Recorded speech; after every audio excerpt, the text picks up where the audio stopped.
मैंने किसान को यह भी आरोपित नहीं किया कि उन्होंने नशा फैलाया। मैंने कहा उस वजह से, उस आंदोलन की वजह से ड्रग पेडलर्स को हरियाणा में भी मौका मिल गया अपना नशा फैलाने का, और आज हरियाणा में युवकों में नशा फैलता जा रहा है। उसका बहुत बड़ा नुकसान हमारे युवा पीढ़ी में हो रहा है। देखिएगा, आप तो कहते हो हमारी आमदनी दुगनी करने का वादा किया था, मैं कहता हूँ आपकी आमदनी 10 गुना और 15 गुना हो जाएगी। आप थोड़ा सा शांति रखो, प्रधानमंत्री का साथ दो, उसकी योजनाओं को अडॉप्ट करो। सभी मेरे पास आए हैं और उन्होंने कहा कि हमने सारी एक एक बात आपकी सुनी है, एक एक बात को हम टाइड करते हैं और आपके समर्थन में रहेंगे, आपके साथ रहेंगे, आपको कोई चिंता करने की जरूरत नहीं है। सांसद जी, पिछले दिनों आपका एक बयान आया जिसके कारण आजकल किसान नेता जो है आपसे माफी मांगने की और सफाई मांग रहे हैं 700 लड़कियों के गायब होने पर।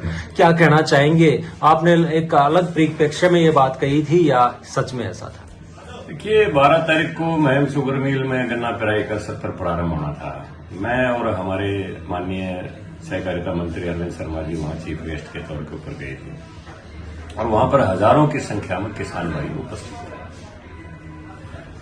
तो मैंने अपनी बात में संबोधन में करते हुए कहा कि भारत के किसान का हिंदुस्तान की जीडीपी में बहुत बड़ा योगदान है। कभी 40 करोड़ लोग जब देश की आबादी थी, पेट भरने के लिए देश में अनाज पैदा नहीं होता था। आज 140 करोड़ की आबादी है। प्रधानमंत्री जी इस स्कीम के तहत 80 करोड़ लोगों को मुफ्त राशन दिया जा रहा है। उसके बावजूद भी हमारा देश खाद्यान्न को एक्सपोर्ट कर रहा है। कोरोना काल में भी हमारे किसान की खाद्यान्न उत्पादन में कोई कमी नहीं आई। इसका मतलब यह है कि भारत के किसान ने अथक मेहनत की है, उससे देश में जीडीपी में उसका बहुत बड़ा योगदान है। लेकिन मैंने कहा कि आज हमने जो क्वांटिटी को पैदा कर दिया, अब उसकी क्वालिटी बनानी है और प्रधानमंत्री जी उसी और स्कीम लेके आए। पहला कंसेप्ट उन्होंने दिया है मोटे अनाज का, मिलेट का। 2023 को मिलेट वर्ष घोषित करवा के उन्होंने दुनिया को यह समझाया है कि स्वस्थ रहना है तो मोटा अनाज खाओ, और भारत मोटे अनाज का सबसे बड़ा उत्पादक देश है, इसलिए आप उस ओर बढ़िए। दूसरी, हमारे हरियाणा के रहने वाले आज गुजरात के गवर्नर आचार्य देवव्रत, उन्होंने प्राकृतिक खेती का कंसेप्ट दिया है और गुजरात के अंदर वो खेती करके दिखाई है, हरियाणा में भी हो रही है। तो उस ओर प्रधानमंत्री ने बहुत बड़ा बजट तैयार करके किसान को एक बहुत बड़ा इंसेंटिव देने के लिए योजना बनाई है, ताकि हमारे अनाज की जो क्वालिटी है वो भी सुधर जाए, केवल क्वांटिटी ना रहे, वो क्वालिटेटिव हो जाए। और उसके लिए किसान को प्रोत्साहन देने के लिए बहुत बड़ा इंसेंटिव प्रधानमंत्री ने तय किया है। 3 साल में 50 लाख रुपए एकड़ तक का इंसेंटिव किसान को मिलने का केंद्र सरकार की योजना है। आप उन योजनाओं का लाभ उठाइए। मैंने कहा, जो आंदोलन होते हैं, अगर उस आंदोलन की कोई जायज मांग हो तो आप आधी रात को मिल सकते हैं, लोकतंत्र है, किसी भी माध्यम से कह सकते हैं। लेकिन पिछले दिनों जो 2021 का जो किसान आंदोलन था, उसका आफ्टर इफेक्ट जो है वो बहुत बुरा आया है। नंबर 1, पंजाब में पहले से नशा था, वहां पर कुछ ऐसे आए एडिक्टेड लोग, वहां नशा सप्लायर भी आए और उन्होंने हरियाणा को भी मार्केट बना लिया, और उसकी वजह से आज हमारे कितने ही बच्चे बेमौत मर रहे हैं। नशे के इंजेक्शन लगा रहे हैं, कोई अफीम खा रहा है, कोई कोकीन खा रहा है, कोई स्मैक पी रहा है, कोई कुछ कर रहा है, और आज हमारे प्रदेश की जवानी खत्म हो रही है। ये बहुत बड़ा इफेक्ट पड़ा है। दूसरी बात, लंबा आंदोलन चला साल भर तक, सैकड़ों फैक्ट्रियां सिंगू बॉर्डर पर बंद हो गई, सैकड़ों फैक्ट्रियां भादरगढ़ बॉर्डर पर बंद हो गई, अनएम्प्लॉयमेंट आई, उसकी वजह से कितनी लड़कियां भी गुम हो गई। मैंने 700 का आंकड़ा दे दिया, ज्यादा भी हो सकता है, कम भी हो सकता है, लेकिन वजह आंदोलन था। अनएम्प्लॉयमेंट आई तो ह्यूमन ट्रैफिकिंग वालों को भी मौका मिल गया। एक बात मैंने बीच में कोट की थी कि आप ये बात समझिए, कोई आदमी अगर रोड क्रॉस करने की कोशिश करता है, अगर उसकी कोई मर्डर करके और लाश को बैरिकेड पर टांग देता है, तो वो किसान है या कसाई है? आप उसको क्या कहेंगे? मैंने कोट किया उसमें, मैंने सब किसानों के ऊपर आरोप नहीं लगाया कि किसान कसाई है, मैंने पर्टिकुलरली आदमी के बारे में कहा। और मैंने किसी किसान के बारे में यह भी नहीं कहा कि किसी किसान ने लड़की के साथ मिसबिहेव किया हो, किसी किसान ने कोई बलात्कार को या किसी किस्म की भी कोई बात की हो, यह भी नहीं कहा। मैंने पूरी वीडियो सुनी जा सकती है, क्योंकि वहां सारे किसान थे, सब मेरे सामने हजारों की संख्या में बैठे हुए थे। मैंने किसान को यह भी आरोपित नहीं किया कि उन्होंने नशा फैलाया। मैंने कहा उस वजह से, उस आंदोलन की वजह से ड्रग पेडलर्स को हरियाणा में भी मौका मिल गया अपना नशा फैलाने का, और आज हरियाणा में युवकों में नशा फैलता जा रहा है। उसका बहुत बड़ा नुकसान हमारे युवा पीढ़ी में हो रहा है। मैंने ये बातें कही हैं। मैंने चौथी बात भी कही, मैं कहा आप एक बात देखिए, एक आदमी शंभू बॉर्डर से बोलता है, कहता है कि हमने किसान की मांगों से कुछ नहीं लेना, हमने तो राम मंदिर निर्माण के बाद मोदी जी का रुतबा बहुत बढ़ गया, वो कम करना है। एक आदमी, मैंने नाम लिया चढ़ोनी जी का, कि कहता है कि हमने कांग्रेस के लिए जमीन तैयार कर दी थी, वो लाभ नहीं उठा पाए, फायदा नहीं उठा पाए। एक आदमी कहता है उत्तर प्रदेश का नेता कि हम हिंदुस्तान को बांग्लादेश बना देंगे, मोदी को भगना पड़ेगा। अब ये हिंदुस्तान को बांग्लादेश बनाना चाहते हैं या फिर राम मंदिर के इशू के ऊपर प्रधानमंत्री की प्रतिष्ठा कम करना चाहते हैं, या फिर कांग्रेस के लिए जमीन तैयार करना चाहते हैं, या किसान की लड़ाई लड़ रहे हैं। आपको इनको समझना है। एक आदमी 2 चुनाव लड़ चुका है यूपी में, जमानत जब्त हुई है। एक ने भी चुनाव लड़ा है पेवा से, 1170 वोट आई है। फिर हम किस लिए इस आंदोलनों में अपना चंदा दें, अपनी समय बर्बाद करें, अपनी भावी पीढ़ी के लिए यहाँ पर जो सब कुछ जो हो गया उसके लिए उनका भविष्य खराब करें? किस लिए करें, क्यों करें?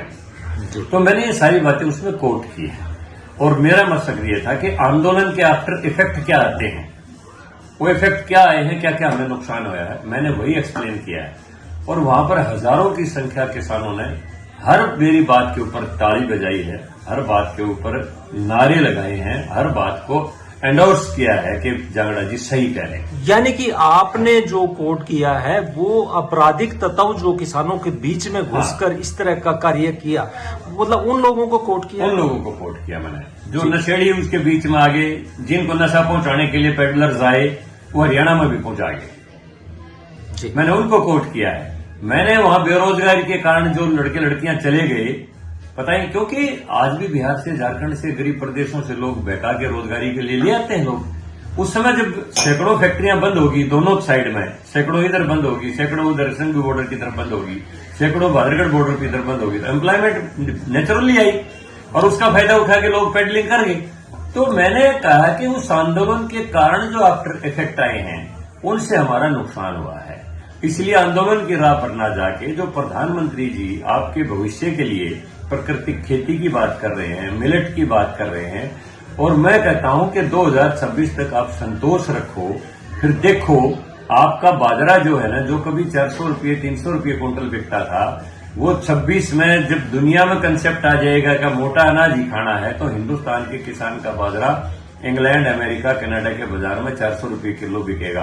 आप तो कहते हो हमारी आमदनी दुगनी करने का वादा किया था, मैं कहता हूं आपकी आमदनी 10 गुना और 15 गुना हो जाएगी। आप थोड़ा सा शांति रखो, प्रधानमंत्री का साथ दो, उसकी योजनाओं को अडॉप्ट करो। मेरे भाषण में ये सारी चीजें हैं। डायरेक्टली मैंने कोई किसान को ना तो मैंने हत्यारा बताया, ना कसाई बताया, ना मैंने कोई ड्रग माफिया बताया, ना मैंने कोई लड़कियों को वो बताया। मैंने इसके आफ्टर इफेक्ट बताए हैं, लेकिन एक शरारती पत्रकार है वहां पर, ब्लैकमेलर है, वो जो भी खबर लगाता है ब्लैकमेलिंग करता है, भास्कर अखबार का रिपोर्टर है वो, मैं कभी उसको मुंह लगाता नहीं, ब्लैकमेलर से मैं कभी बात करता नहीं। इस किस्म के बात जो प्रचार करने का कोशिश करते हैं, मैं स्वामी विवेकानंद की बात के ऊपर विश्वास करता हूं कि सत्य को परेशान किया जा सकता है, पराजित नहीं किया जा सकता।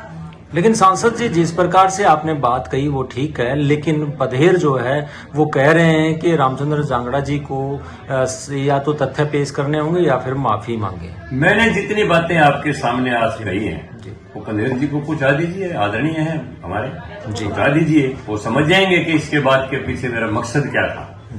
तो उनकी भी माइंड में क्लियरेंस आ जाएगी कि सांसद क्या कह रहे थे और उसका उस पत्रकार ने किस तरह से कटिंग करके और केवल मात्र ये बता दिया कि भाई वो तो किसानों को कसाई करे, किसानों को ये करे, किसानों को ड्रग माफिया करे, वो करे। मैंने क्लियरली आपको बताया कि मैंने आंदोलन के जो आफ्टर इफेक्ट आए, जिसकी वजह से जो हमारी पीढ़ी में जो नुकसान हुआ है, वही मैंने एक्सप्लेन किए हैं।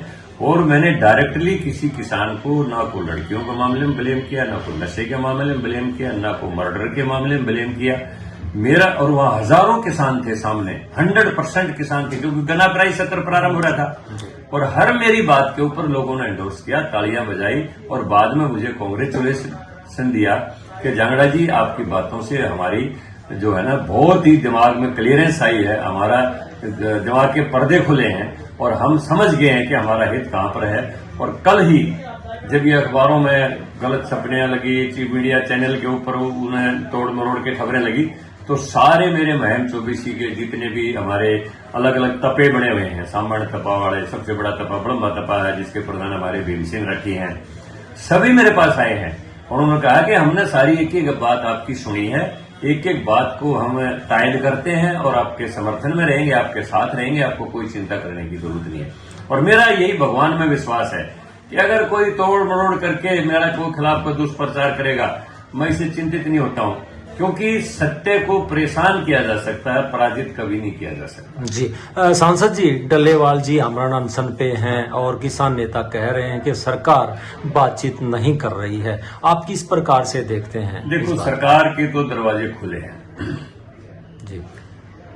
कोई एमएसपी की बात है, हरियाणा सरकार 24 फसलों पर एमएसपी दे रही है, कोई भगवंत मान भी दे दे, खरीद ले एमएसपी के ऊपर।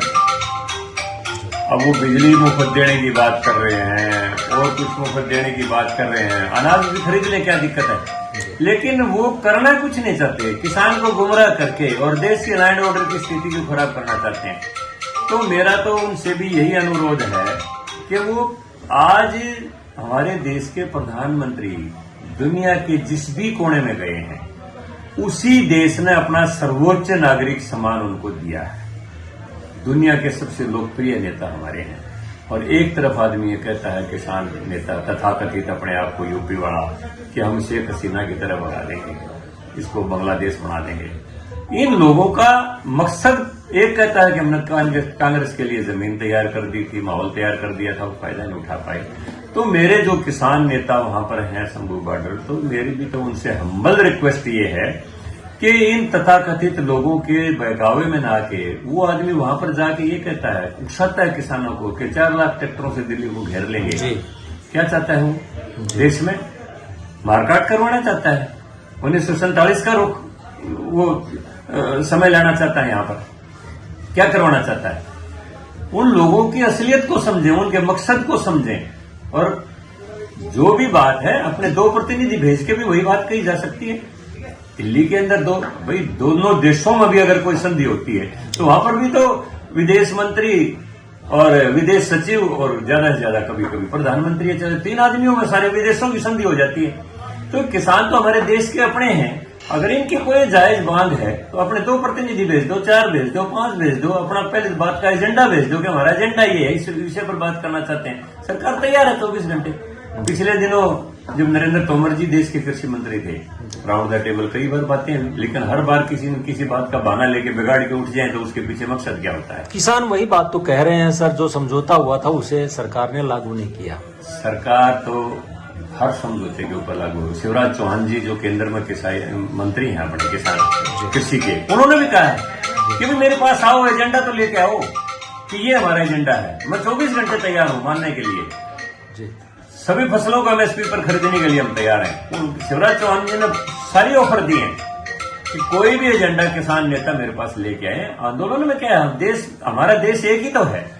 देश के किसी भी नागरिक को, चाहे वो एसटी है, चाहे वो एससी है, चाहे वो ओबीसी है, चाहे वो किसान है, चाहे व्यापारी है, सरकार के सामने अपना दुख दर्द मांग रखने का अधिकार है, लेकिन वो शांति से भी बात की जा सकती है।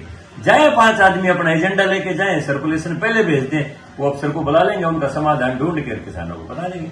कोई बात ही नहीं है इसमें जत्थे ले जाने की और उसकी ट्रैक्टर ले जाने की, वहां पर आंदोलन। अब देखो ना, लाल किले के ऊपर जो तलवारें लहराई गई, पूरी दुनिया में हमारे देश की छवि क्या हुई है कि जो मोदी पूरी दुनिया का नेतृत्व करने की बात करते हैं, भारत को वसुधैव कुटुंबकम की बात करते हैं, शीर्ष नेता की बात करते हैं, अपने ही देश में लाल किले की प्राचीर पर तलवारें लहराई जाती हैं, तो देश की इमेज कितनी खराब होती है।